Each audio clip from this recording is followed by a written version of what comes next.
اعوذ باللہ من الشیطان الرجیم بسم اللہ الرحمن الرحیم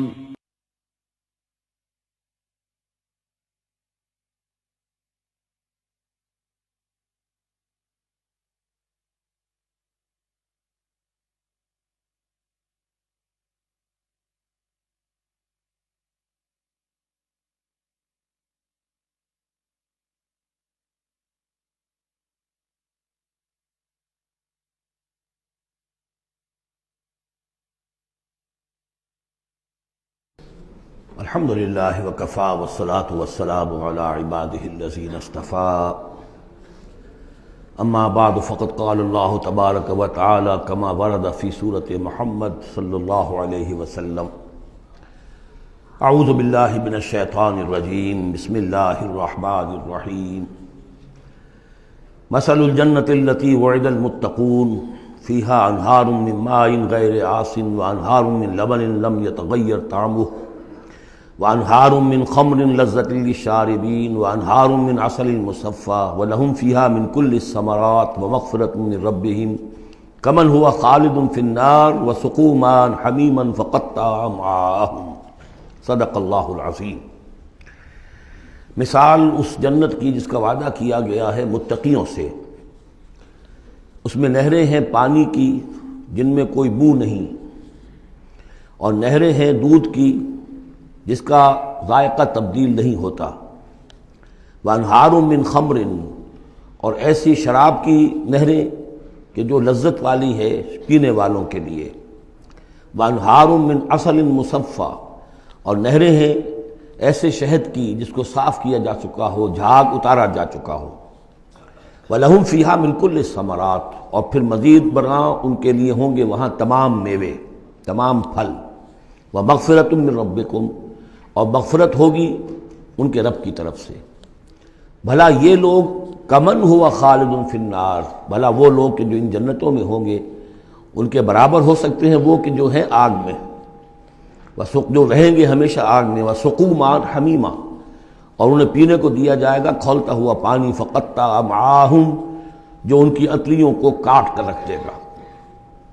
ومنہم من یستمع الیک، اب یہاں سے جو اصل مضمون اس سورہ مبارکہ کا ہے، جو میں پہلے عرض کر چکا ہوں کہ قتال سے جو طبیعت اب گھبرا رہی تھی کچھ لوگوں کی، خاص طور پر جن کے دلوں میں روگ تھا، منافقت تھی، ان کی کیفیت ہے جو اس سورہ مبارکہ میں بڑی تفصیل سے آئے گی۔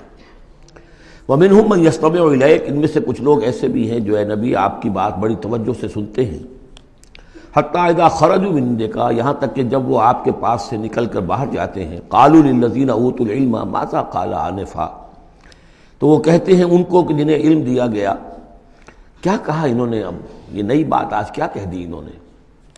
یہ اوتوا العلم سے مراد اہل ایمان بھی ہو سکتے ہیں کہ وہ لوگ اہل ایمان میں سے جو لوگ ان میں زیادہ سمجھدار ہیں اور جن کو سمجھتے ہیں کہ زیادہ ان کو اللہ نے فہم عطا فرمایا، ان سے پوچھتے ہیں یہ بات کچھ سمجھ میں نہیں آئی جو آج کہی ہے محمد نے صلی اللہ علیہ وسلم، یا پھر یہ اہل کتاب سے جا کر پوچھتے ہیں جو علم والے جن کو علم پہلے دیا گیا تھا، ماذا قال آنفا، یہ کیا کہہ دیا، یعنی جنگ کے بارے میں جو بھی اب کوئی تجویز ہو رہی ہے، اقدام کا مرحلہ ہے، اب نکلنا ہے، قریش کے قافلوں کا پیچھا کرنا ہے، ماذا قال آنفا اولئک الذین طبع اللہ علی قلوبہم، یہ وہ لوگ ہیں کہ جن کے دلوں پر اللہ تعالیٰ نے مہر کر دی ہے، واتبعوا اہواءہم، اور یہ اپنی خواہشات کی پیروی کر رہے ہیں، یعنی یہ ہچکچاہٹ جن کے اندر پیدا ہو گئی ہے، در حقیقت یہ نشانی ہے اس بات کی کہ ان کے دلوں میں منافقت پیدا ہو چکی ہے۔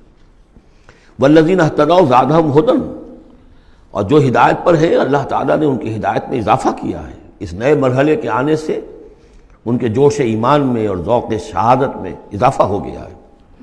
وآتاہم تقواہم، اللہ تعالیٰ نے انہیں ان کے تقوی میں اور اضافہ فرمایا ہے۔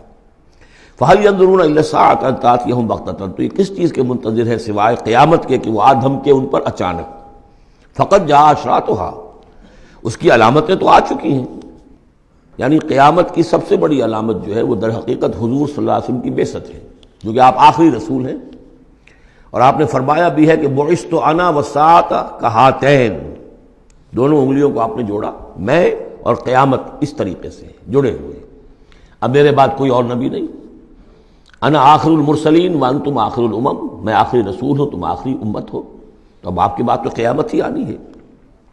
فَأَنَّىٰ لَهُمْ إِذَا جَاءَتْهُمْ ذِكْرَاهُمْ، تو جب وہ آ جائے گی، ان پر دھمک آ جائے گی، دھمکے گی، تو پھر اس وقت ان کا یاد کرنا یا نصیحت اخذ کرنا یا سبق حاصل کرنا ان کے کس کام کا ہوگا؟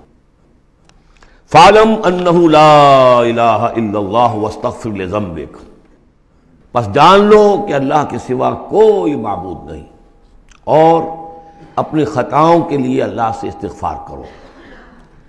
اب یہاں ایک تو یہ ہے کہ یہ بات خطاب کر کے حضور سے کہی جا رہی ہے واحد کے صیغے میں، اس حوالے سے ایک تعویل تو یہ ہو سکتی ہے کہ یہ حقیقت میں حضور کی وساطت سے آپ کی امت سے کہی جا رہی ہے، لیکن یہ ہے کہ اس میں علماء نے یہ بات بھی نکالی ہے کہ یہاں حضور مخاطب ہے، اور حضور کی مخاطبت میں یہ پہلو موجود ہے کہ حضور کے گناہ کا معاملہ جو ہے ہم اپنے گناہ پر قیاس نہ کریں۔ حسنات الابرار سیئات المقربین، حضور کی تو جو انٹینسٹی ہوتی تھی تعلق مع اللہ کی شدید، اس میں ذرا سی کمی آتی تھی تو آپ اسے بھی سمجھتے تھے کہ بہت بڑی کوتاہی مجھ سے ہو گئی ہے۔ گویا کہ ہمارے لیے تو کہیں بمشکل کبھی اللہ تعالیٰ کی خصوصی عنایت سے طبیعت کے اندر انشراح ہو جائے تو یہ بہت بڑی نعمت ہے، اور حضور کے لیے وہ تو انشراح تو ہر وقت رہتا ہی تھا۔ اگر ذرا سا کہیں کسی مسئلے میں تھوڑی سی اس انشراح کی شدت میں کمی آ جائے تو آپ اسے بہت بڑی اپنی کوتاہی، بڑا گناہ سمجھتے تھے۔ ویسے میری ایک ذاتی رائے بھی ہے، وہ میں اگلی صورت میں آ کر اس بات کو پورے طور سے واضح کروں گا کہ یہاں حضور کی خطا سے مراد یہ ہے کہ جو بھی اس جد و جہد میں کہیں کوئی کوتاہی رہ گئی ہے، اور وہ کوتاہی اگر دوسرے مسلمانوں سے ہوئی ہے، تب بھی جیسا کہ آپ کو معلوم ہے کہ جنگ اگرچہ سب مل کر لڑتے ہیں، سپاہی بھی لڑتا ہے، لیکن یہ کہ صحرا بنتا ہے تو جو کمانڈر ہوتا ہے، سپہ سالار ہوتا ہے، فتح اس کے کھاتے میں جاتی ہے۔ اسی طریقے سے شکست ہو جائے تو شکست کا جو کلنک کا ٹیکہ ہے وہ بھی ظاہر بات ہے کہ سپہ سالار کے ماتھے پر لگے گا، چاہے اس میں غلطی کسی اور کی ہو جائے۔ اس اعتبار سے اگر کہیں کسی سے کوئی کوتاہی ہوئی ہے تو گویا کہ وہ حضور صلی اللہ علیہ وسلم کی جد و جہد ہونے کے اعتبار سے کہ آپ ہی کی قیادت میں ہو رہی ہے، تو اس جد و جہد کے اندر کہیں کوئی کوتاہی یا کمی جو ہے اس کا ذکر ہو رہا ہے۔ وَلِلْمُؤْمِنِينَ وَالْمُؤْمِنَاتِ، اے نبی آپ استغفار کیجئے اپنی خطا، تقصیر کا بھی، اور اہل ایمان مردوں اور عورتوں کے لیے بھی۔ وَاللَّهُ يَعْلَمُ مُتَقَلَّبَكُمْ وَمَثْوَاكُمْ، اللہ خوب جانتا ہے کہاں تمہیں لوٹ کر جانا ہے، بازگشت تمہاری کہاں ہے، اور کہاں تمہارا اصل گھر ہے مستقل، تمہارا ٹھکانہ کہاں ہے، یعنی آخرت، بہشت۔ وَيَقُولُ الَّذِينَ آمَنُوا لَوْلَا نُزِّلَتْ سُورَةٌ، اور کہتے ہیں یہ لوگ جو ایمان کے دعوے دار ہیں کیوں نہیں کوئی سورت نازل ہوئی۔ یہ بہت اہم آیت ہے اس سورت کی، کہ اصل میں حضور نے جب وہ چھوٹی چھوٹی مہمیں بھیجنی شروع کر دی تھی، اس وقت تک کوئی ایسی صحیح آیت جب اللہ کے راستے میں نکلو اور قتال کرو شاید نازل نہیں ہوئی۔ اذن کے درجے میں تو بات آ گئی کہ سورہ حج کے اندر آیت نازل ہو گئی تھی، لیکن سورہ حج کو بھی بعض حضرات چونکہ مدنی سمجھتے ہیں تو ہو سکتا ہے وہ بھی اس کے بعد نازل ہوئی ہو اگر وہ رائے صحیح ہو۔ باقی سورہ بقرہ کے اندر جو آیات آئی ہیں وہ بھی یہ ہے کہ جب وہ تم سے جنگ کریں، قاتلوا فی سبیل اللہ الذین یقاتلونکم، اور بظاہر ہجرت کے بعد ابتدا ابھی مکے والوں کی طرف سے نہیں ہوئی تھی، انیشیٹو حضور نے لیا ہے، چھوٹے چھوٹے دستے آپ نے بھیجنے شروع کر دیے، ان کا گھیراؤ گویا کہ آپ کر رہے۔ ایک تو پولیٹیکل آئسولیشن آف قریش، کہ جہاں بھی آپ گئے 4 مہموں میں تو آپ خود بھی تشریف لے گئے، 8 مہمات ہیں کل بدر سے پہلے، جن میں سے 4 میں آپ نے بھی شرکت فرمائی، اس لیے وہ غزوات کہلاتے ہیں۔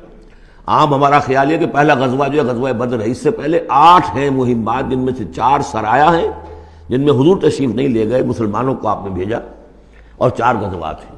جہاں آپ گئے وہاں جا کر آپ نے وہاں کے قبیلے سے، اس علاقے میں جو قبیلہ آباد تھا اس سے آپ نے صلح کر لی۔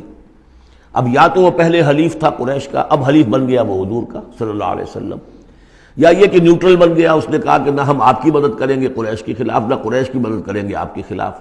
نتیجہ یہ ہوا کہ پولیٹیکل جو انفلوئنس تھا، zone of influence, political influence Quraysh کا وہ کم ہو رہا ہے۔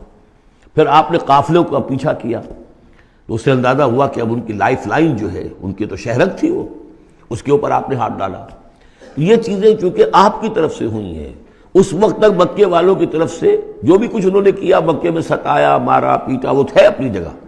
ہجرت کے بعد ان کی طرف سے کوئی اقدام نہیں ہوا۔ اس پر یہ لوگ جو تھے جو ذرا اس جنگ وغیرہ سے اور اس معاملے سے اپرا رہے تھے، تو ان کو ایک دلیل ملی ہوئی تھی. وہ کہتے تھے لولا نزل سورۃ، کیوں نہیں کوئی سورت نازل ہو جاتی. یہ تو محمد صلی اللہ علیہ وسلم نے خود ہی اپنا ایک سلسلہ شروع کر دیا ہے اپنی ذاتی رائے سے. ان کا خیال ہوگا جیسے کوئی مہم جو انسان ہوتا ہے، تو شاید اسی طریقے سے اب یہ جو ہے مہم جو انسان بن گئے. لولا نزل سورۃ فاذا انزل سورۃ محکمۃ، پھر جب ایک محکم صورت نازل کر دی گئی، وذکر فیہا القتال، اور اس میں قتال کا حکم آ گیا. رأیت الذین فی قلوبہم مرض، تو اب تم دیکھو گے ان لوگوں کو کہ جن کے دلوں میں روگ ہے. ینظرون الیک نظر المغشی علیہ من الموت، اب آپ کی طرف ایسے دیکھیں گے جیسے وہ شخص دیکھتا ہے جس پر موت کی غشی طاری ہو رہی ہوتی ہے. دلیل ان کی ختم ہو گئی. اب وہ کہتے تھے کہ آیت اترے، کو قرآن نازل ہو جس سے معلوم ہو کہ اب قتال ہے، یہ اللہ کا حکم ہے. اسی لیے اسی آیت میں جو لفظ قتال آیا ہے، اسی کے حوالے سے اس سورت کا نام سورہ قتال بھی ہے. فَإِذَا أُنزِلَتْ سُورَةٌ مُحْكَمَةٌ وَذُكِرَ فِيهَا الْقِتَالُ رَأَيْتَ الَّذِينَ فِي قُلُوبِهِم مَّرَضٌ يَنظُرُونَ إِلَيْكَ نَظَرَ الْمَغْشِيِّ عَلَيْهِ مِنَ الْمَوْتِ فَأَوْلَىٰ لَهُمْ، تو افسوس ہے ان پر، بربادی ہے ان کے لیے.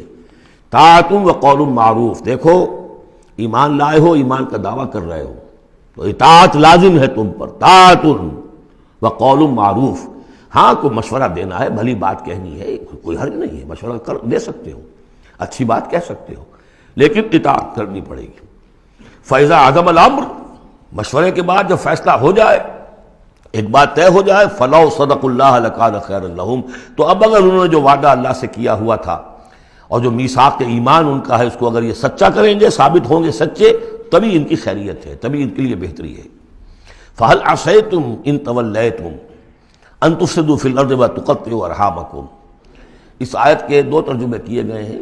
پہلے میں وہ ترجمہ کر رہا ہوں کہ جو شیخ الہند کا بھی ہے اور مجھے اسی سے اتفاق ہے، کہ تم ذرا سوچو، اگر جس حال میں اس وقت تم ہو، اگر تمہیں حکومت مل جائے، تم والی بن جاؤ، تمہیں یہاں اقتدار مل جائے اس جزیرہ نما عرب میں، تو تمہاری ابھی چونکہ پوری تربیت نہیں ہوئی ہے، خاص طور پر ظاہر بات ہے کہ جو انصار مدینہ تھے، ابھی ایمان لائے تھے، ان کی تربیت تو نہیں ہوئی.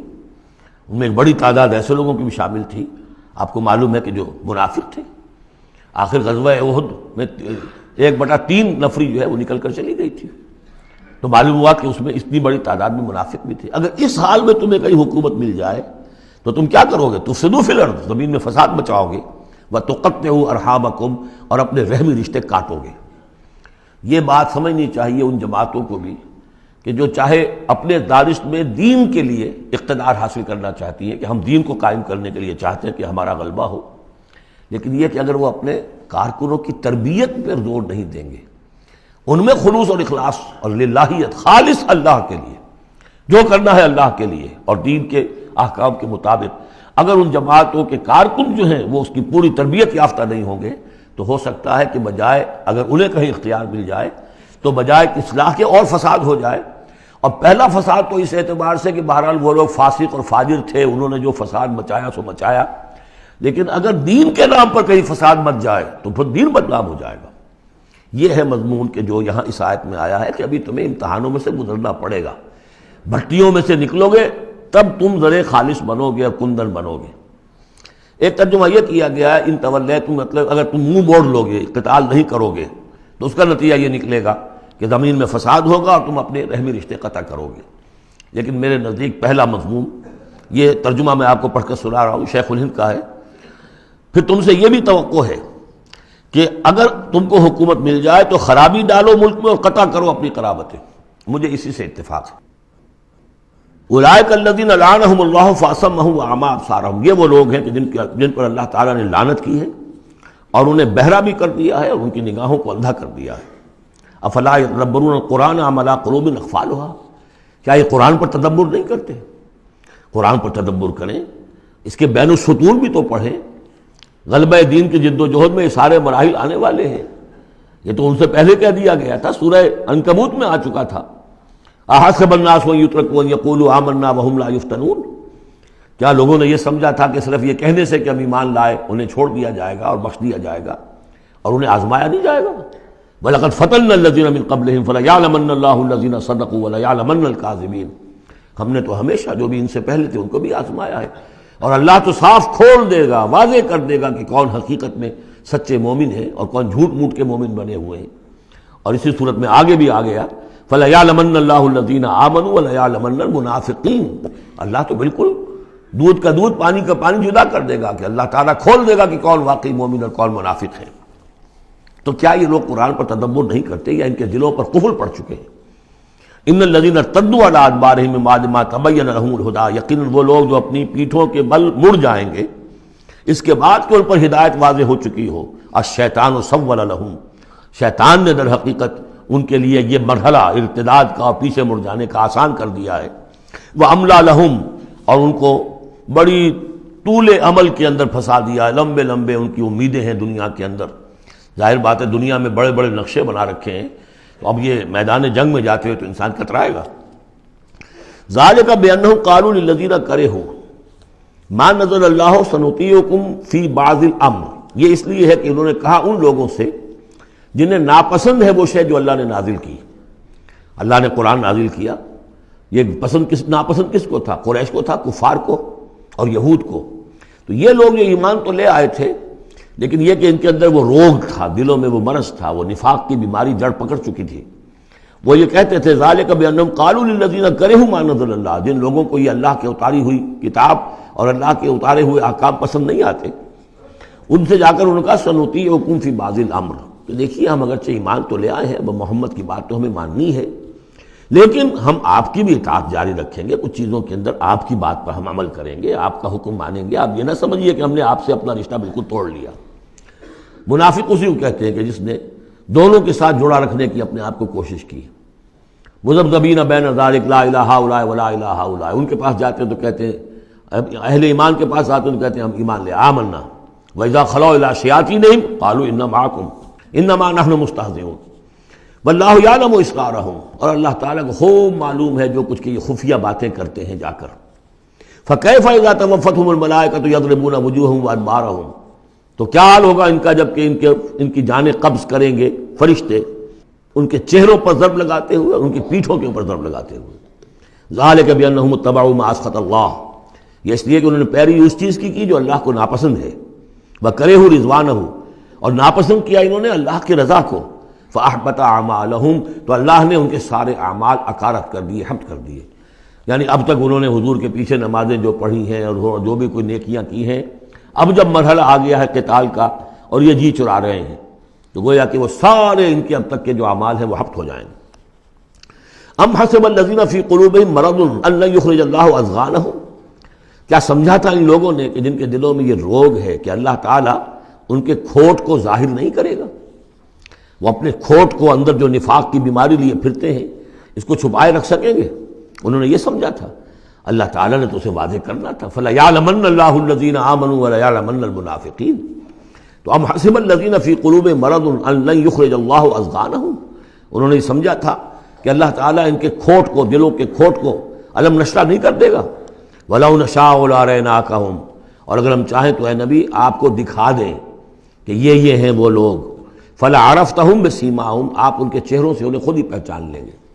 ظاہر بات ہے کہ ایک صادق الایمان شخص کا چہرہ اور ایک منافق کا چہرہ، انسان کے قلب کی کیفیت جو ہوتی ہے وہ تو چہرے کے اوپر جو ہے، face is the index of mind, ذہنی کیفیت جو ہے، قلب کی کیفیت جو ہے وہ چہرے پر ہوتی ہے۔ فَلَعَرَفْتَهُمْ، تو آپ پہچان ہی چکے ہیں انہیں ان کے چہروں سے۔ وَلَتَعْرِفَنَّهُمْ فِي لَحْنِ الْقَوْلِ، اور مزید آپ پہچان لیں گے انہیں ان کی گفتگو کے ڈھب سے، انداز سے۔ گفتگو میں بھی ظاہر بات ہے کچھ چاپلوسی کریں گے، کچھ ہیر پھیر ڈالیں گے۔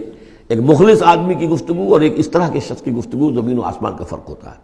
وَاللَّهُ يَعْلَمُ أَعْمَالَكُمْ، اللہ تمہارے اعمال کو خوب جانتا ہے۔ وَلَنَبْلُوَنَّكُمْ حَتَّى نَعْلَمَ الْمُجَاهِدِينَ مِنكُمْ وَالصَّابِرِينَ، اور ہم تو لازماً آزمائیں گے تمہیں، یہاں تک کہ ہم، ترجمہ تو ہوگا ہم معلوم کر لیں، ہمیں علم ہو جائے۔ لیکن چونکہ اہل سنت کا عقیدہ یہ کہ اللہ کا علم تو قدیم ہے، تو یہاں ہم اس کی ترجمانی کرتے ہوئے کہتے ہیں ہم ظاہر کر دیں گے اس کو، تاکہ سب کے علم میں آ جائے، سب دیکھ لیں۔ ہم آزمائیں گے تمہیں یہاں تک کہ سب دیکھ لیں کہ مجاہدین کون ہیں تم میں سے، حتیٰ نعلم المجاہدین منکم والصابرین، اور وہ جو صبر کرنے والے ہیں۔ وَنَبْلُوَ أَخْبَارَكُمْ، اور ہم تمہارے سارے حالات کی پوری طریقے سے تحقیق کر لیں۔ یہ تقریباً سمجھیے کہ وہ آیت جو آئی تھی سورہ بقرہ میں، وَلَنَبْلُوَنَّكُمْ بِشَيْءٍ مِّنَ الْخَوْفِ وَالْجُوعِ وَنَقْصٍ مِّنَ الْأَمْوَالِ وَالْأَنفُسِ وَالثَّمَرَاتِ، ابھی وہاں چونکہ قتال کا حکم نہیں آیا تھا، اس لیے وہاں پر ابھی جنگ کا تذکرہ نہیں تھا۔ یہ تو تھا کہ ہم تمہیں آزمائیں گے بھوک سے اور جان اور مال کے نقصان سے اور ثمرات کے ضیاع سے، لیکن یہاں اسی آیت کو ایک ایکسٹینشن سمجھیے، وَلَنَبْلُوَنَّكُمْ حَتَّىٰ نَعْلَمَ الْمُجَاهِدِينَ مِنكُمْ وَالصَّابِرِينَ، تاکہ ہم دیکھ لیں کون ہیں وہ جو واقعتاً جہاد کرنے والے ہیں، صبر کرنے والے ہیں، اور ان کی پوری طرح جانچ پرکھ کر لیں۔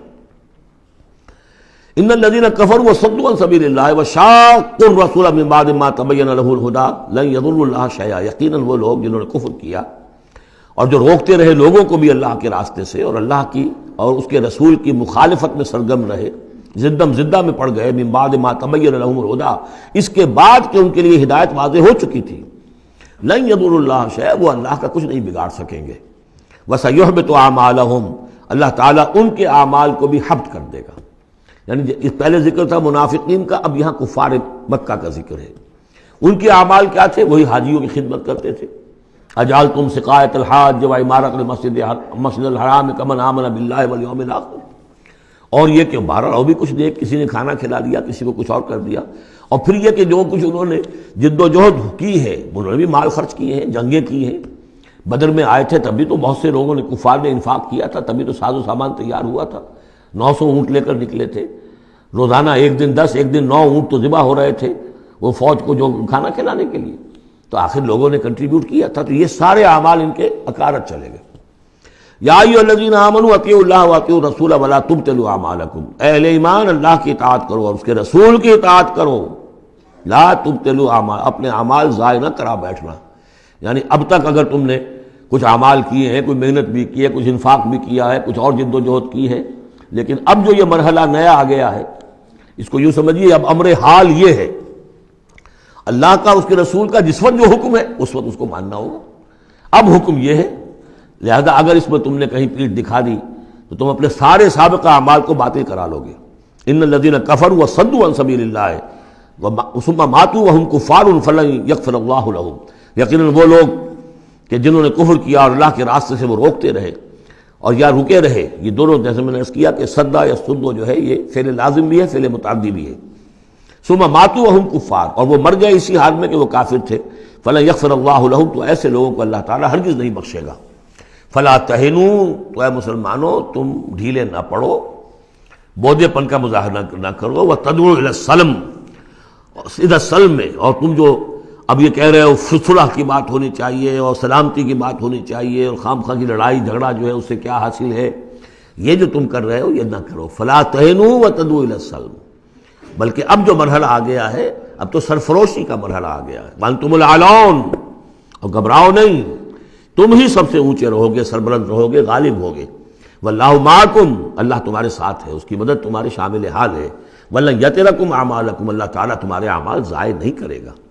انما الحیات الدنیا لعب و لہو، یہ دنیا کی زندگی تو کھیل ہے اور کچھ جی کا بہلانا ہے، اس کے سوا کیا ہے؟ آخرت کے مقابلے میں تو یہ دھوکے کا سامان ہے، دھوکے کی ٹٹی ہے۔ وما الحیات الدنیا الا متاع الغرور وان تؤمنوا وتتقوا یؤتکم اجورکم، اگر تم ایمان لاؤ، ایمان پر قائم رہو اور اپنے رب کا تقوی اختیار کیے رکھو، اللہ تعالیٰ تمہیں دے گا تمہارے بدلے، تمہارے اجر۔ ولا یسألکم اموالکم، اور وہ تم سے تمہارے مال نہیں مانگتا، مطلب یہ کہ سارے مال نہیں مانگتا یا تم سے زبردستی مال نہیں مانگتا۔ دیکھیے دونوں چیز ذہن میں رکھیے، اللہ مال تو مانگتا ہے، من ذا الذی یقرض اللہ قرضا حسنا، کون ہے جو اللہ کو قرض حسنا دیتا ہے؟ کتنی مرتبہ کہا اللہ کی راہ میں انفاق کرو، اللہ کی راہ میں انفاق کرو۔ سورہ بقرہ میں ہم پڑھ چکے ہیں، انفقوا فی سبیل اللہ ولا تلقوا بایدیکم الی التہلکہ، اللہ کی راہ میں خرچ کرو، لگا دو، اپنے آپ کو اپنے ہاتھوں ہلاکت میں مت ڈالو۔ یہ اللہ کا مال مانگنا تو ہے، لیکن ایک تو یہ کہ جبر نہیں کیا، یہ کمال ہے محمد الرسول اللہ صلی اللہ علیہ وسلم کا، اتنی عظیم انقلابی جد و جہد۔ کبھی آپ نے نہیں کہا کہ ایمرجنسی ہے لہذا اب سب کا مال ضبط، فلاں کا مال ضبط، کچھ نہیں، جو بھی تشویق ہے، ترغیب ہے، لیکن جس نے دیا اپنی مرضی سے دیا، سوائے ایک جنگ کے نفیر عام بھی نہیں تھی، تشویق ہے، ترغیب ہے، حرض المومنین علی القتال، نکلو اللہ کی راہ میں، شہادت جو ہے اس کو اپنا مقصود سمجھو، شہادت ہے مطلوب و مقصود مومن، جبر نہیں کیا۔ یہ کمال ہے میرے نزدیک، ویسے تو کمال ہر پہلو سے ہے، لیکن یہ نکتہ بھی ذہن میں رکھیے کہ کہیں بھی کسی صورتحال میں جبر کا معاملہ نہیں آیا۔ تو اللہ تعالیٰ تم سے جبرن نہیں مانگتا یا کل کے کل مال نہیں مانگتا۔ ان یسألکموہا، اگر وہ تم سے مانگے تمہارے سارے مال فیحفکم، اور تم پر سختی کرے، تنگی کرے، تبخلوا، تم بخل سے کام لوگے، ویخرج اضغانکم، اور اللہ ظاہر کر دے گا پھر تمہارے اندر کے کھوٹ کو، جو تمہارا کھوٹ اندر ہے وہ زبانوں پر آ جائے گا، جیسا کہ غزوہ احزاب کے موقع پر آ گیا کہ ما وعدنا اللہ ورسولہ الا غرورا، منافقین نے یہ بات کہہ دی کھلم کھلا کہ اللہ اور اس کے رسول نے تو ہمیں دھوکہ دیا، سب باغ دکھائے۔ ہاں انتم ہؤلاء تدعون لتنفقوا فی سبیل اللہ، تمہیں بلایا جا رہا ہے، ترغیب دی جا رہی ہے، تمہیں تشویق کی جا رہی ہے کہ تم اللہ کی راہ میں خرچ کرو، لتنفقوا فی سبیل اللہ، فمنکم من یبخل، تم میں سے کوئی وہ بھی ہے جو بخل سے کام لیتے ہیں، ومن یبخل فانما یبخل عن نفسہ، جو کوئی بخل سے کام لے رہا ہے وہ بخل اپنے آپ سے کر رہا ہے، وہ اپنے وہ فائدے چھوڑ رہا ہے کہ جو انفاق سے اسے ملیں گے۔ ایک کے 700 ملتے ہوں تو اگر نہیں دے رہے آپ ایک تو کس کا گھاٹا کیا؟ اپنا نقصان کیا نا، تو وہ تو اپنی جان سے ہی نفس کا جو ہے بخل کر رہا ہے۔ واللہ الغنی وانتم الفقراء، اور اللہ تعالیٰ تو غنی ہے، یہ تو تمہارے امتحان کے لیے مانگ رہا ہے تم سے، اللہ کو قرض دو، اللہ تعالیٰ تم سے صدقات بھی قبول کر لیتا ہے، وَيَقْبَلُ الصَّدَقَاتِ، صدقات قبول کر لیتا ہے، یہ اللہ تعالیٰ کی طرف سے تمہارے لیے تمہارا اعزاز ہے، اکرام ہے۔ واللہ الغنی، حالانکہ وہ غنی ہے، وانتم الفقراء، اور محتاج اصل میں تم ہو۔ وَإِن تَتَوَلَّوْا، یہ آیت بڑی فیصلہ کن ہے، ان تتولوا، اگر تم پیٹھ پھیر لوگے، یستبدل قوما غیرکم، تو تمہیں ہٹا کر کسی اور قوم کو لے آئے گا، ثم لا یکونوا امثالکم، پھر وہ تمہاری طرح کے نہیں ہوں گے۔ اب یہ ہو سکتا ہے کہ اس کا اطلاق جو ہے اس وقت کے کچھ لوگوں پر بھی ہوا ہو کہ جنہوں نے منافقت کی بنا پر پیٹھ موڑ لی، اللہ نے اپنے نبی کے لیے ان سے زیادہ جو ہے جانثار قسم کے اہل ایمان جو ہے وہ فراہم کر دیے۔ لیکن یہی آیت جو ہے اس اعتبار سے کہ حضور کی بعثت اصلی، بعثت خصوصی امیین کے لیے تھی، بنی اسماعیل اور عرب کے مشرکین جو ان کے تابع تھے، ان کے لیے یہ کہ یہ بات ان سے کہی جا رہی ہے کہ اب تمہیں سے امت بنی ہے، امت مسلمہ کن سے بنی ہے؟ اس کا نیوکلیس اہل عرب، وہی امت عرب کے لوگ۔ اگر یہ مشن جو تمہارے حوالے ہوا ہے، کذالک جعلناکم امۃ وسطا لتکونوا شہداء علی الناس ویکون الرسول علیکم شہیدا، اگر تم نے اس مشن سے منہ موڑ لیا تو اللہ تمہیں ہٹائے گا، معزول کر دے گا، کسی اور قوم کو لے آئے گا۔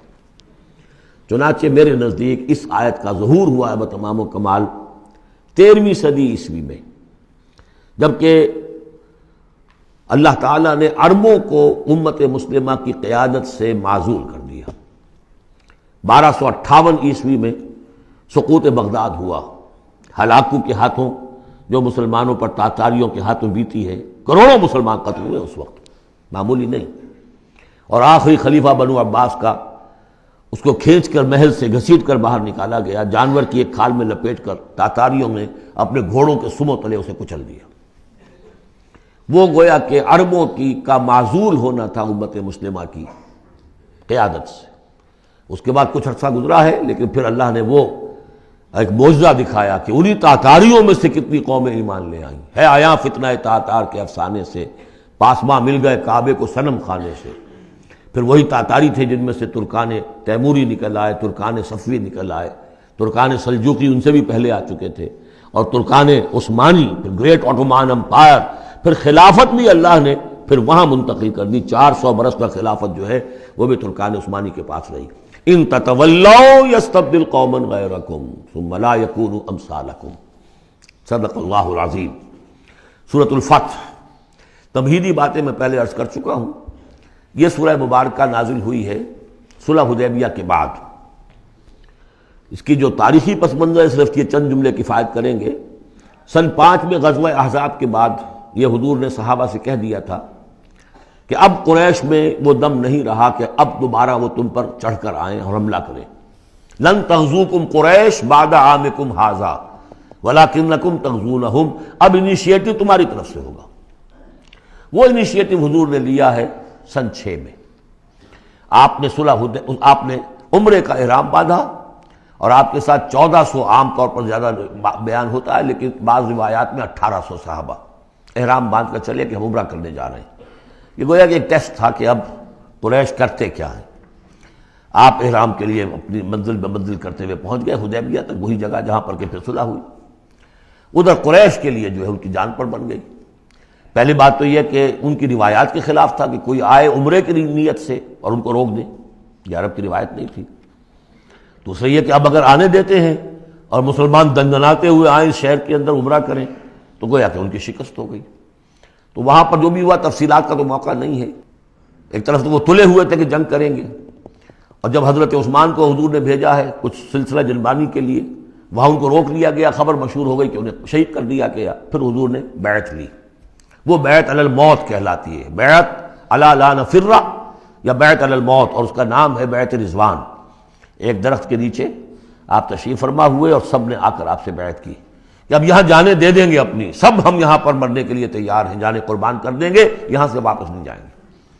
جب وہاں یہ خبریں پہنچی اور انہوں نے کچھ اور اندازہ کر لیا تھا کہ یہ تو بڑے سرفرے لوگ معلوم ہو رہے ہیں، ان میں سے کوئی جو ہے بھاگنے والا نظر نہیں آتا یہاں سے، تو پھر یہ ہے کہ وہ مجبور ہو گئے کہ اب کچھ صلح کریں۔ پھر صلح ہوئی، صلح حدیبیہ، لیکن وہ بڑی ان ایکول صلح تھی، اس میں مسلمانوں کے لیے ہیوملیشن تھی، اس لیے کہ یہ طے کر لیا گیا اس میں کہ اگر کوئی مسلمان مدینے سے واپس آئے مکے تو اسے مکے والے واپس نہیں کریں گے، لیکن اگر کوئی مکے سے مدینے جائے گا تو واپس کرنا ہوگا۔ اور وہاں پر ہو بھی یہ گیا، ابو جندل صحابی تھے ایک جن کو کہ اسی نے جو کہ وہاں سے صلح کے لیے گشت و شریک کرنے کے لیے آیا تھا، سہیل بن عمرو، اس کا ہی بیٹا عین اس وقت وہ پہنچ گیا، لیکن صلح کے وہ کاغذات لکھے جا چکے تھے، اس نے معاملہ بچایا، مسلمانوں مجھے پھر قصائیوں کے حوالے کر رہے۔ حضور نے فرمایا کہ اب ابو جندل تم صبر کرو، جو وعدہ ہم کر چکے ہیں ہمیں اس کی پابندی کرنی ہے۔ بہرحال اس کو حضور نے، اگرچہ صحابہ تو اس درجے دلگیر تھے کہ ہم یہ دم کر صلح کیوں کر رہے ہیں، حضرت عمر رضی اللہ تعالیٰ عنہ سے تو بہرحال یہ بھی کہہ دیجئے کہ زیادہ قرب جو انہیں حاصل تھا حضور سے، اس کی بنا پر ان کی یہ ہمت ہو گئی کہ آپ نے وہ سوال جواب بھی کر لیا جس پر آپ پھر ساری عمر پچھتاتے رہے۔ کہ آپ نے پوچھا کہ کیا ہم حق پر نہیں ہیں؟ حضور نے فرمایا ہاں ہم حق پر ہیں۔ کیا آپ اللہ کے رسول نہیں ہیں؟ آپ نے مسکرا کر جواب دیا ہاں میں اللہ کا رسول ہوں، تو پھر ہم یہ کیوں دم کر صلح کر رہے ہیں؟ آپ نے فرمایا کہ میں وہی کر رہا ہوں جو اللہ نے مجھے حکم دیا، بس اتنی سی بات تھی جس پر ساری عمر پچھتائے۔ لیکن یہ بات حضرت علی نے بھی کر دی اس درجے میں کہ جب وہ صلح نامہ لکھا گیا، حضور ڈکٹیٹ کرا رہے تھے، حضرت علی کاتب تھے، لکھ رہے تھے، تو اب حضور نے فرمایا یہ صلح نامہ ہے، لکھو محمد رسول اللہ اور قریش کے مابین۔ وہ سہیل بن عمرو نے اعتراض کر دیا کہ نہیں، یہ اگر ہم اس پہ لکھیں گے ظاہر بات ہے صلح نامے پر تو دونوں فریقوں کے دستخط ہوتے ہیں، تو میں دستخط کروں گا تو میں تو آپ کو اللہ کا رسول نہیں مانتا، ورنہ اس عبارت کی روح سے جب اس کے نیچے میرا بھی دستخط آئیں گے تو گویا میں نے مان لیا۔ تو حضور نے اس پر بھی مسکرا کر کہا کہ تم مانو نہ مانو میں اللہ کا رسول ہوں، لیکن اے علی مٹا دو یہ رسول اللہ کے لفظ، مٹا دو، وہاں سے لکھ دو یہ معاہدہ ہے محمد ابن عبداللہ اور قریش کے مابین۔ حضرت علی نے کہا کہ حضور یہ میں نہیں کر سکتا، میں اپنے ہاتھ سے آپ کے نام کے ساتھ لکھے ہوئے الفاظ، اب دیکھیے اگرچہ حکم تو یہ ہے کہ الامر فوق الادب، لیکن یہ کہ یہ جو بھی کچھ ہوا ہے تو یہ ہوا غیرت دینی، حمیت دینی کی وجہ سے۔ حضرت علی نے بھی کیا، حضرت عمر نے بھی کیا، دونوں کے طرز عمل میں کوئی فرق نہیں۔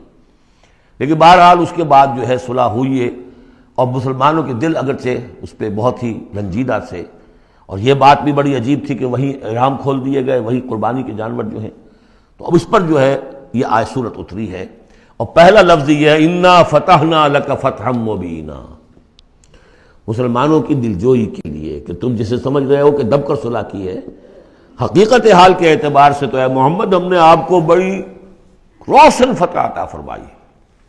آج ہم اسے انٹرپریٹ کر سکتے ہیں روشن فتح کس اعتبار سے کہ ٹریٹی کے معنی یہ ہے کہ مصالحت یا صلح ہوتی ہے دو فریقوں کے درمیان جو ایک دوسرے کو ریکگنائز کریں۔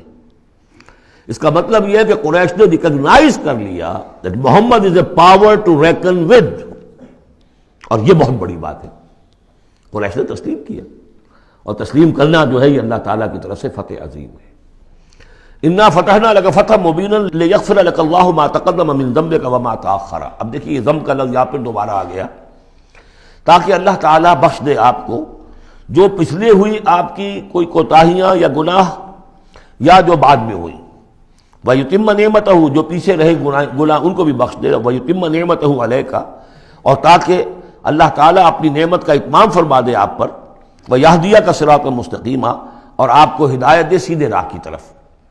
اب یہ ہے پھر ایک اشکال پیدا ہوتا ہے کہ حضور صلی اللہ علیہ وسلم تو پہلے ہی سیدھی راہ پر ہیں، پھر یہ کہ تمام اہل ایمان حضور کے ساتھ سیدھی راہ پر چلے آ رہے ہیں، اور سیدھی راہ پر چلتے ہوئے اب اہل ایمان کو بھی، حضرت ابوبکر کو بھی آپ کے ساتھ چلتے ہوئے کتنے برس ہو گئے؟ 18 برس ہو گئے، تو اب ان کے معنی کیا ہو گئے؟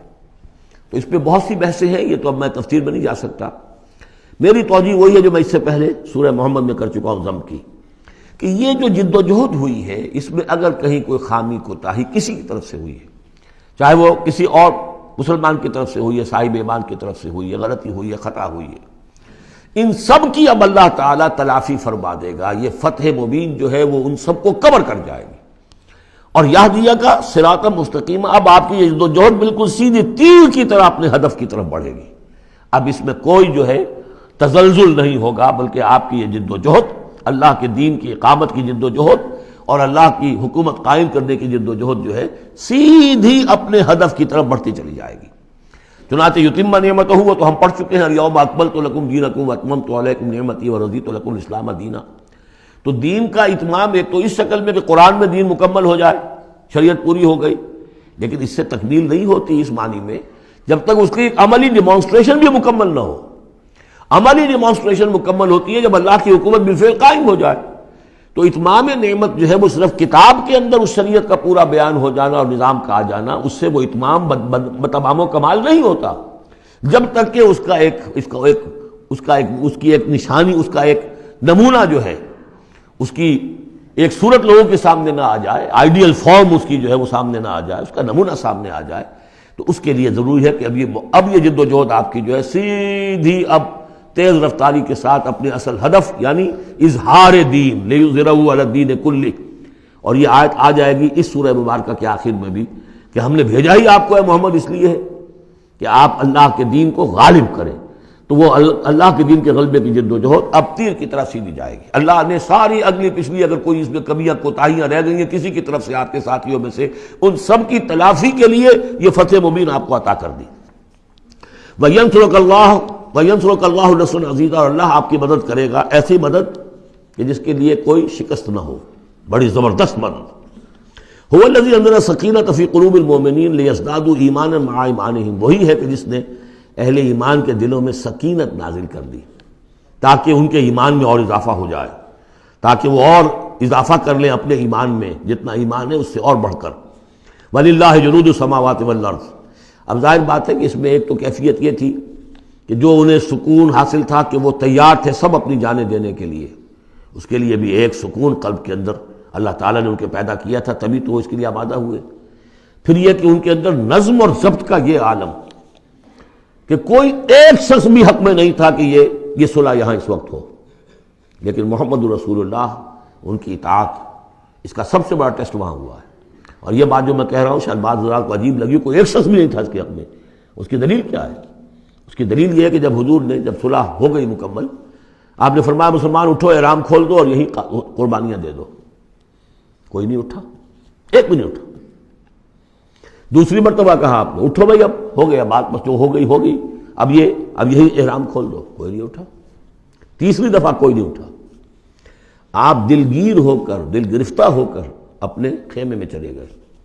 ام سلمہ رضی اللہ تعالیٰ عنہ ام المومنین آپ کے ساتھ تھی، ان سے جا کر کہا، میں نے 3 مرتبہ مسلمانوں سے کہا ہے کہ اٹھو اور احرام کھول دو، کوئی نہیں اٹھ رہا۔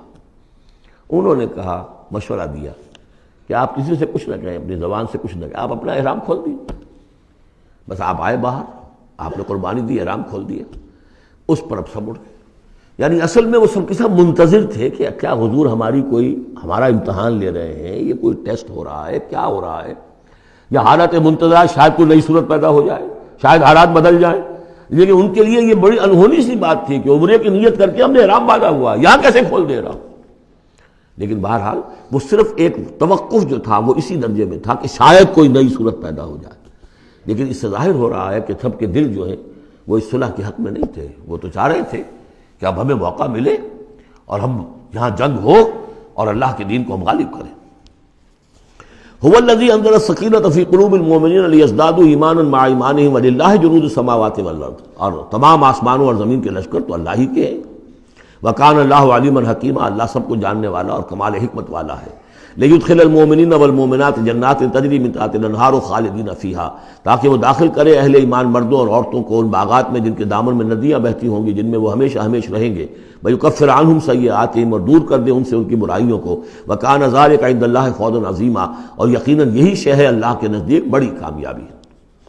وَيُعَذِّبُ الْمُنَافِقِينَ وَالْمُنَافِقَاتِ وَالْمُشْرِكِينَ وَالْمُشْرِكَاتِ الظَّانِّينَ بِاللَّهِ ظَنَّ السَّوْءِ، یہ الفاظ بہت مشابہ ہیں سورہ احزاب کی آخری آیات کے، اور سورہ احزاب جو ہے آپ کو معلوم ہے سن 5 میں نازل ہوئی، اور یہ سن 6 میں نازل ہو رہی ہے، تو زمانہ جو ہے قریب کا ہے۔ اور اللہ سزا دے اور عذاب دے منافق مردوں اور منافق عورتوں کو، اور مشرک مردوں اور مشرک عورتوں کو، کہ جو اللہ کے بارے میں بہت برے گمان رکھتے ہیں۔ علیہم دائرۃ السوء، اصل میں تو ان کے اوپر ہے مسلط برائی کا دائرہ۔ وغضب اللہ علیہم، اور اللہ غضبناک ہوا ہے ان پر۔ ولعنہم، اللہ نے ان پر لعنت فرمائی ہے۔ وعد لہم جہنم، اور ان کے لیے تیار کیا ہوا جہنم کو، وساعت مصیرا، اور وہ بہت بری جگہ ہے لوٹنے کی۔ وللہ جنود السماوات والارض، آسمانوں اور زمین کے لشکر کل کے کل اللہ ہی کے اختیار میں ہیں۔ وکان اللہ عزیزا حکیما، اللہ زبردست ہے اور حکیم ہے۔ پہلے آیا تھا علیما حکیما، اب عزیزا حکیما۔ انا ارسلناک شاہدا ومبشرا ونذیرا، اے نبی ہم نے بھیجا ہے آپ کو شاہد بنا کر، وہی شاہد گواہی دینے والا۔ یہاں اپنے قول اور اپنے عمل سے اللہ کے دین کی گواہی دی۔ قیامت میں کھڑے ہو کر عدالت میں پروزیکیوشن وٹنس کی حیثیت سے کہیں گے اے اللہ تیرا دین جو مجھ تک آیا تھا میں نے پہنچا دیا تھا، اب یہ ان کے ذمے ہے۔ فکیف اذا جئنا من کل امۃ بشہید وجئنا بک علی ہؤلاء شہیدا، ہم نے آپ کو بھیجا ہے گواہ بنا کر اور بشارت دینے والا بنا کر اور خبردار کرنے والا بنا کر، لتؤمنوا باللہ ورسولہ، تاکہ اے مسلمانوں تم ایمان رکھو اللہ پر اور اس کے رسول پر، وتعزروہ وتوقروہ، اور اللہ کے رسول کی تو تم مدد بھی کرو اور ان کی تعظیم کرو، توقیر کرو، وتسبحوہ بکرۃ واصیلا، اور اللہ کی تم تسبیح کرو صبح شام۔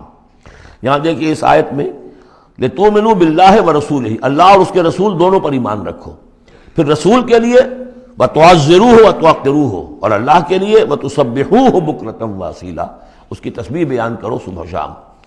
ان الذین یبایعونک انما یبایعون اللہ، یقیناً وہ لوگ جو اے نبی آپ سے بیعت کر رہے ہیں وہ حقیقت میں اللہ سے بیعت کر رہے ہیں۔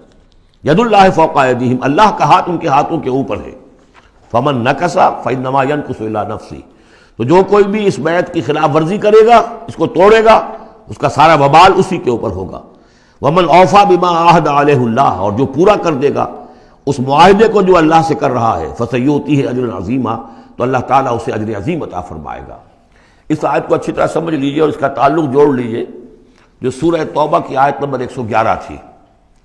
ان اللہ اشتری من المؤمنین انفسهم واموالهم بان لهم الجنہ یقاتلون فی سبیل اللہ فیقتلون ویقتلون وعدا علیہ حقا فی التوراۃ والانجیل والقرآن ومن اوفی بعہدہ من اللہ فاستبشروا ببیعکم الذی بایعتم بہ، اللہ نے اہل ایمان سے ان کی جانیں اور مال خرید لی ہے جنت کے عوض۔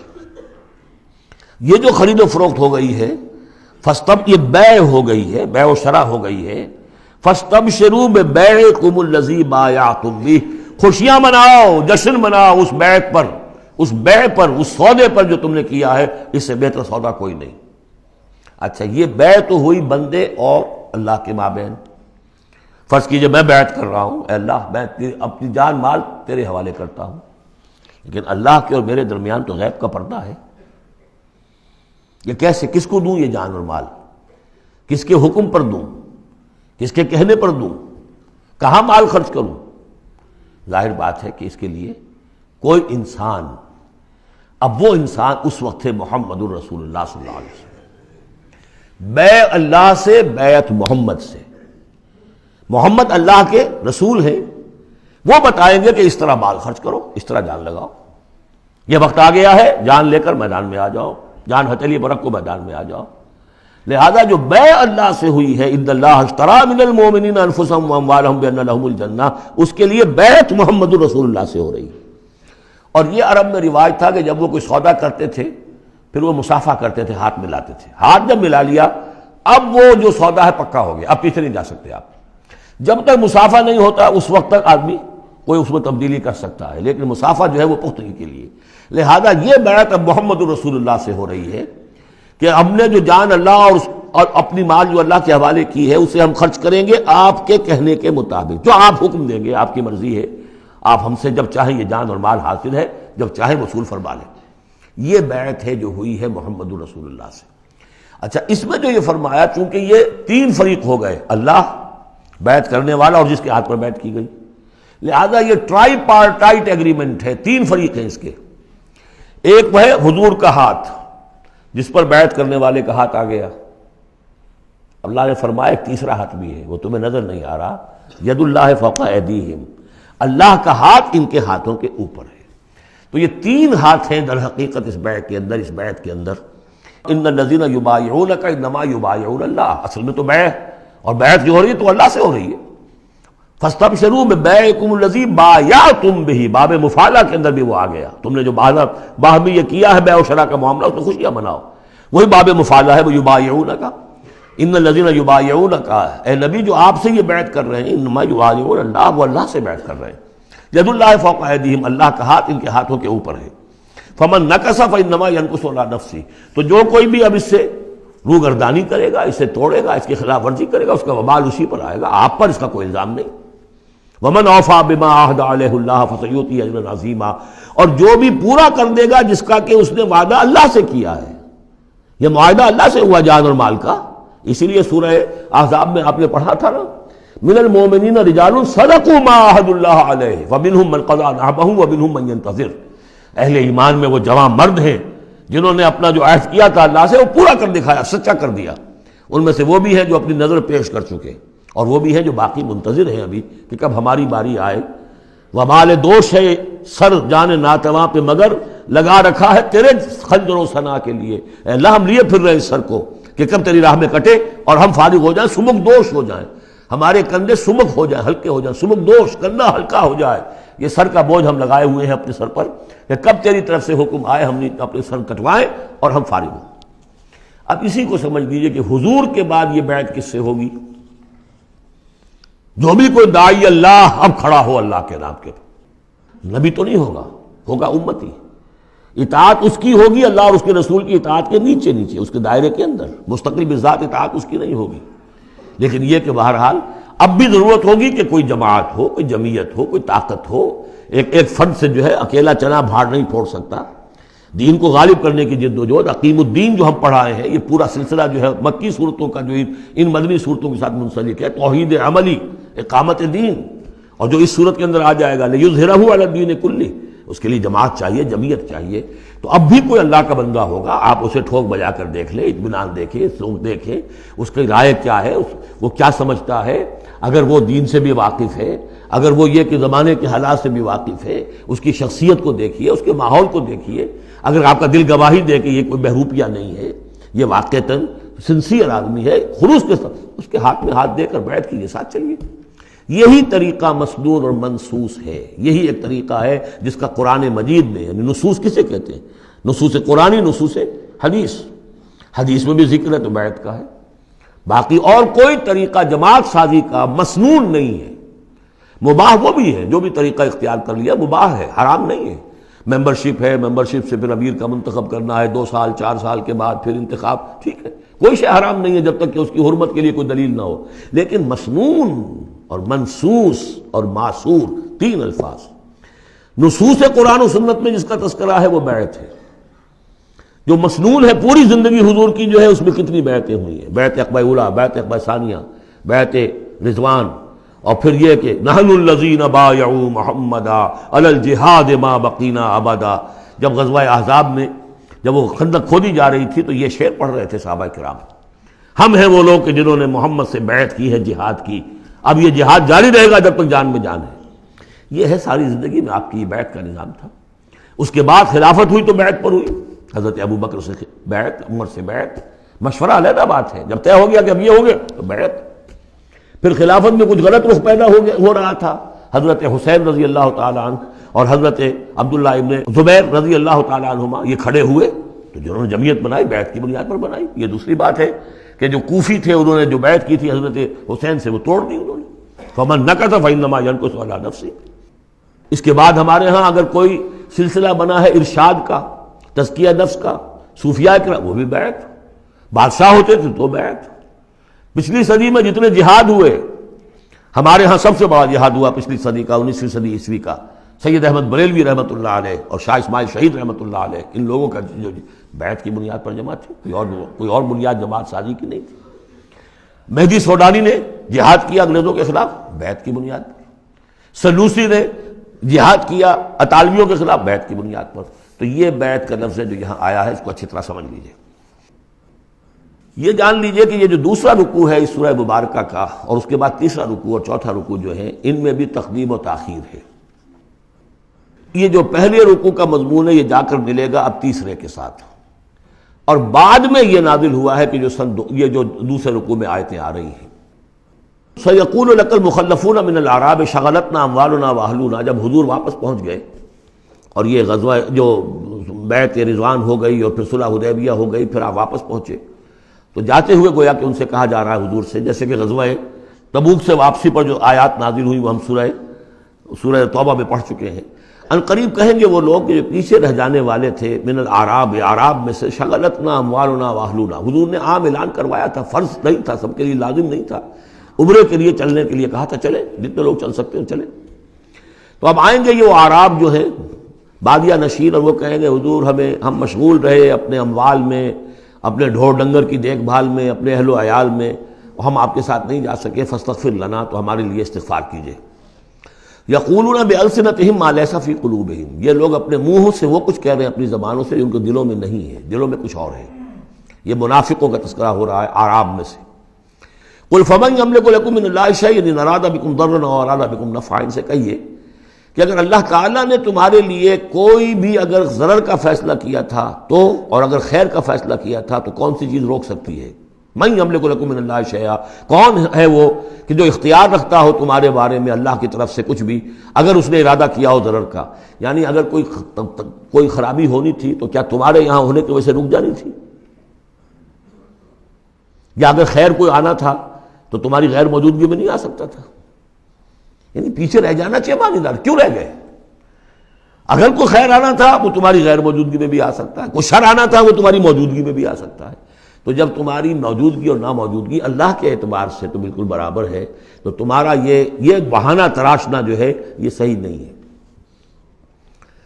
بل کان اللہ بما تعملون خبیرا، بلکہ تم جو کچھ کرتے رہے ہو اللہ اس سے باخبر ہے۔ وہ کیا ہے؟ اب ان کے دل کی بات اللہ تعالیٰ، ان کے دل میں جو چور تھا، بل ظننتم، تمہیں یہ گمان ہو گیا تھا، ان لن ينقلب الرسول والمؤمنون الى اہلہم ابدا، ان کو یہ گمان ہوا کہ ان کا تو معلوم ہوتا ہے کہ واقعتاً کوئی دماغ خراب ہو گیا مسلمانوں کا، قریش پر چڑھائی کر کے جا رہے ہیں، قریش۔ یہ تو سمجھیے کہ ان کے لیے ابھی تک عرب میں جو ان کی حیثیت تھی قریش کی، وہ سمجھتے تھے کہ اب تو یہ موت کے منہ میں جا رہے ہیں، اب یہ واپس ان میں سے کوئی آنے والا نہیں ہے۔ بل ظننتم، تم نے یہ گمان کیا تھا، ان لن ينقلب الرسول والمؤمنون الى اہلہم ابدا، کہ اب واپس آئیں گے ہی نہیں رسول اور اہل ایمان اپنے گھر والوں کی طرف۔ وزین ذلک فی قلوبکم، اور یہ تمہارے دلوں میں کھما دی گئی بات، وظننتم ظن السوء، اور تم نے بہت برا گمان کیا، وکنتم قوما بورا، اور تم ہو ہی تباہ ہونے والے لوگ۔ یہ منافقین اعراب کا تذکرہ ہو رہا ہے، اور یہ کب ہو رہا ہے؟ سن 6 میں۔ سن 2 کے اندر جو معاملہ تھا وہ بھی ہم دیکھ چکے ہیں، وہ جو سورہ محمد کے اندر آیا معاملہ، جبکہ ابھی یہ مرحلہ شروع ہو رہا تھا، ابھی قتال کا سلسلہ شروع ہونے والا تھا، اس وقت بھی ان کے دلوں میں صلح جوئی، امن سے کام کرو، صلح سے کام کرو، یہ خامخواہ جو ہے یہ اس طرح کی مہم جوئی مناسب نہیں ہے، اس وقت ان کا یہ خیال تھا۔ وَمَن لَّمْ يُؤْمِن بِاللَّهِ وَرَسُولِهِ فَإِنَّا أَعْتَدْنَا لِلْكَافِرِينَ سَعِيرًا، اور جو کوئی اللہ اور اس کے رسول پر ایمان نہ رکھے تو اللہ تعالیٰ نے ایسے کافروں کے لیے تو جہنم تیار کر رکھی ہے۔ وَلِلَّهِ مُلْكُ السَّمَاوَاتِ وَالْأَرْضِ يَغْفِرُ لِمَن يَشَاءُ، اور اللہ آسمانوں اور زمین کی بادشاہی اللہ ہی کے لیے ہے، وہ بخشتا ہے جس کو چاہتا ہے، وَيُعَذِّبُ مَن يَشَاءُ، اور عذاب دے گا جس کو چاہے گا، وَكَانَ اللَّهُ غَفُورًا رَحِيمًا، اور اللہ تعالیٰ غفور الرحیم ہے۔ سَيَقُولُ الْمُخَلَّفُونَ إِذَا انطَلَقْتُمْ إِلَىٰ مَغَانِمَ لِتَأْخُذُوهَا، اب یہ نوٹ کر لیجئے تاریخی اعتبار سے کہ اس کے فوراً بعد جو ہے اگلے ہی سال حضور نے، اب جب کہ قریش سے صلح ہو گئی تو آپ یکسو ہو گئے، ادھر سے کوئی حملہ اب نہیں ہوگا، تو آپ نے اپنی پوری طاقت لے کر خیبر پر حملہ کیا، جو گڑھ بن گیا تھا یہودیوں کا، جو بنو قینقاع اور بنو نذیر نکالے گئے تھے، جا کے وہیں آباد ہو گئے تھے۔ پہلے سے بھی وہاں پر وہ بڑا گڑھ تھا، ان کے بڑے قلعے تھے، بڑے یعنی فورٹیفائڈ، اور وہاں پر سارا وہ اب حضور نے ان کی جو ہے سرکوبی کی۔ جب حضور خیبر کی طرف جا رہے تھے، اب ان کا ہم بھی چلتے ہیں آپ کے ساتھ، اس لیے انہیں یقین تھا کہ فتح ہوگی اور مال غنیمت آئے گا۔ سیقول المخلفون اذا انطلقتم الی مغانم، اور اے مسلمانوں جب تم اب جاؤ گے غنیمت حاصل کرنے کے لیے، یعنی اب جو غزوہ خیبر کی طرف جب پیش قدمی کرو گے، تو یہی لوگ جو پہلے پیچھے رہ گئے تھے وہ یہ کہیں گے ذرونا نتبعکم، ہم بھی آپ کے ساتھ چلیں، اجازت دیجیے۔ یریدون ان یبدلوا کلام اللہ، یہ اللہ کے کلام کو بدل دینا چاہتے ہیں۔ وہ اللہ کا کلام اگلے رکوع میں آ رہا ہے کہ ان کے بارے میں طے کر دیا گیا تھا کہ جو لوگ اس صلح حدیبیہ کے موقع پر نہیں گئے ہیں ساتھ حضور کے، اب ان کو کسی بھی دوسری نیکسٹ جنگ کے اندر شمولیت کی اجازت نہیں ہوگی۔ وہ آگے آ رہا ہے، اس لیے اس کے سمجھنے میں تھوڑی سی دقت ہوتی ہے، لیکن سمجھ لیجئے کہ وہ آگے ہے، اسی لیے تقدیم و تاخیر کی میں نے بات آپ سے کی تھی۔ یریدون ان یبدلوا کلام اللہ، یہ چاہتے ہیں کہ اللہ کے کلام کو تبدیل کر دیں، اللہ کے حکم کو بدل دیں۔ قل لن تتبعونا، کہہ دیجئے کہ نہیں اب تم ہمارے ساتھ نہیں جاؤ گے۔ کذالکم قال اللہ من قبل، یہ بات اللہ تعالیٰ پہلے ہی کہہ چکا ہے پہلے، اور اس صورت میں آ رہا ہے ذرا بعد میں۔ فسیقولون بل تحسدوننا، وہ کہیں گے یہ تو آپ لوگ حسد کر رہے ہیں ہم سے، آپ ہمیں ساتھ میں لے جانا چاہتے ہیں جبکہ ہمیں اندازہ ہے کہ وہاں پہ غنیمتیں ملیں گی۔ بل کانوا لا یفقہون الا قلیلا، حقیقت یہ ہے کہ یہ فہم ہی نہیں رکھتے، تفقہ ہی نہیں رکھتے مگر بہت ہی تھوڑی۔ قل للمخلفین من الاعراب، یہ جو لوگ رہ گئے تھے پیچھے، یہ بدو لوگ، ان سے کہہ دیجئے ستدعون الی قوم اولی باس شدید، ان قریب پھر تمہیں بلایا جائے گا ایک ایسی قوم کی طرف، ایسے قوم کے مقابلے کی طرف جو بڑی طاقت والی ہوگی۔ تو قاتلونہم او یسلمون، یا تم ان سے قتال کرو گے یا وہ مسلمان ہوں گے اور یا وہ اطاعت قبول کریں گے۔ اس سے ہے اشارہ در حقیقت جو نیا سلسلہ جنگوں کا اب شروع ہونے والا تھا، اور وہ تھا سلطنت روما کے خلاف غزوہ موطا۔ اب اندرون ملک عرب کا معاملہ جو تھا وہ ختم ہوا، اب تو اصل جو معاملہ پیش آنا ہے وہ انقلاب محمدی کا بین الاقوامی مرحلہ ہے، تصدیر الانقلاب، انقلاب کو اب آگے ایکسپورٹ کرنا ہے۔ اور اب ٹکراؤ ہونے والا ہے جس کی پیشگی خبر دی جا رہی ہے سلطنت روما کے ساتھ، جہاں سٹینڈنگ آرمیز تھی لاکھوں کی، جو رومن لیجنز مشہور ہیں تاریخ کے اندر، غرق آہن اور ٹرینڈ۔ تو تمہیں بلایا جائے گا اس وقت، پھر تمہیں ایک موقع دے دیا جائے گا، ستدعون الی قوم اولی باس شدید تقاتلونہم او یسلمون۔ اور یہ اصل میں تین چیزیں آ گئیں وہی کہ اب جو بھی اس عرب سے باہر جو معاملہ ہوا ہے، یا تو وہ اسلام لے آئیں یا وہ اطاعت قبول کر لیں، یہ دونوں یسلمون میں شکلیں ہو جائیں گی، اطاعت قبول کر لیں یا اسلام لے آئیں، یا پھر جنگ ہوگی۔ فَإِن تُطِيعُوا يُؤْتِكُمُ اللَّهُ أَجْرًا حَسَنًا، اگر اس وقت تم اطاعت کرو گے اللہ کے رسول کی، ان کے ساتھ جاؤ گے تو اللہ تعالیٰ جو ہے تمہیں اجر حسنہ دے گا۔ وَإِن تَتَوَلَّوْا كَمَا تَوَلَّيْتُم مِّن قَبْلُ، اور اگر تمہیں اسی طرح پیٹھ دکھا دی جیسے کہ پہلے پیٹھ دکھائی تھی، يُعَذِّبْكُمْ عَذَابًا عَلِيمًا، تو اللہ تعالیٰ عذاب علیم دے گا تمہیں۔ لَيْسَ عَلَى الْأَعْمَىٰ حَرَجٌ، ہاں اگر کوئی اندھا ہے تو اس پر کوئی الزام نہیں ہے، کوئی تنگی نہیں ہے، وہ اگر نہیں گیا کوئی بات نہیں۔ وَلَا عَلَى الْأَعْرَجِ حَرَجٌ، نہ کوئی لنگڑا ہے تو اس کے لیے بھی نہیں ہے۔ وَلَا عَلَى الْمَرِيضِ حَرَجٌ، اسی طریقے سے کوئی بیمار ہے تو اس پر بھی کوئی اس کی باس پرس نہیں ہے۔ وَمَن يُطِعِ اللَّهَ وَرَسُولَهُ يُدْخِلْهُ جَنَّاتٍ تَجْرِي مِن تَحْتِهَا الْأَنْهَارُ، اور جو اللہ تعالیٰ اور اس کے رسول کی اطاعت کرے گا اللہ تعالیٰ اس کو داخل کرے گا ان باغات میں جن کے دامن میں ندیاں بہتی ہوں گی۔ وَمَن يَتَوَلَّى، اور جو کوئی پلٹ جائے، پیٹھ موڑ لے، يُعَذِّبْهُ عَذَابًا عَلِيمًا، اللہ تعالیٰ اسے عذاب علیم، دردناک عذاب دے گا۔ اب اس کے بعد یہ پہلے رکوع والا مضمون جو بیعت کا مضمون چل رہا تھا، وہی بیعت کا مضمون اب آگے یہاں چل رہا ہے۔ یہ بیچ والا جو ہے دوسرے رکوع کا مضمون، یہ اس کے بعد کا تھا، پہلے آ گیا ہے۔ وہاں جو فرمایا تھا کہ ان الذین یبایعونک انما یبایعون اللہ، اب آگے چلیے، لقد رضی اللہ عن المؤمنین اذ یبایعونک تحت الشجرہ، اللہ راضی ہو گیا ان اہل ایمان سے جو آپ سے بیعت کر رہے تھے درخت کے نیچے۔ فعلم ما فی قلوبہم، تو اللہ تعالیٰ کے علم میں ہے جو کچھ ان کے دلوں میں تھا، اور اس وقت ذوق شہادت اور جوش جہاد تھا، ابھی وہ صلح کی بات تو ہوئی نہیں، وہ تو بیعت کر کے ہونے کے بعد ہوئی ہے۔ فانزل السکینۃ علیہم، اللہ نے ان پر سکینت، سکون، اطمینان نازل کر دیا۔ واصابہم فتحا قریبا، اور انہیں فتح دے دی بہت قریب، وہ فتح قریب وہی ہے، انا فتحنا لک فتحا مبینا، اس صلح کو کہا گیا کہ فوری طور پر انہیں فتح مل گئی۔ ومغانم کثیرۃ یاخذونہا، اور بہت سی غنیمتیں ہیں جو وہ اور جو لیں گے حاصل کریں گے. وَكَانَ اللَّهُ عَزِيزًا حَكِيمًا، اور اللہ تعالیٰ زبردست ہے، حکمت والا. وعدکم اللہ مغانم کثیرۃ تاخذونہا، اے مسلمانوں اللہ کا تم سے وعدہ ہے بہت سی غنیمتیں تمہیں ملیں گی. فعجل لکم ہذہ، تو یہ تو تمہیں نقد دے دی ہے، فوری طور پر دے دی ہے یہ فتح جو تمہیں مل گئی ہے. وکف ایدی الناس عنکم، اور اللہ تعالیٰ نے روک لیا لوگوں کے ہاتھوں کو تم سے. لتکون آیۃ للمؤمنین، تاکہ یہ اہل ایمان کے لیے ایک نشانی بن جائے. وَيَهْدِيَكُمْ صِرَاطًا مُسْتَقِيمًا، اور اللہ تعالیٰ تمہاری رہنمائی فرمائے سیدھے راستے کی طرف. یعنی اب تمہاری جد و جہد جو ہے وہ تیر کی طرح سیدھی کامیابی کے آخری مراحل تک پہنچ جائے. بارک اللہ لی ولکم فی القرآن العظیم ونفعنی وإیاکم بالآیات والذکر الحکیم.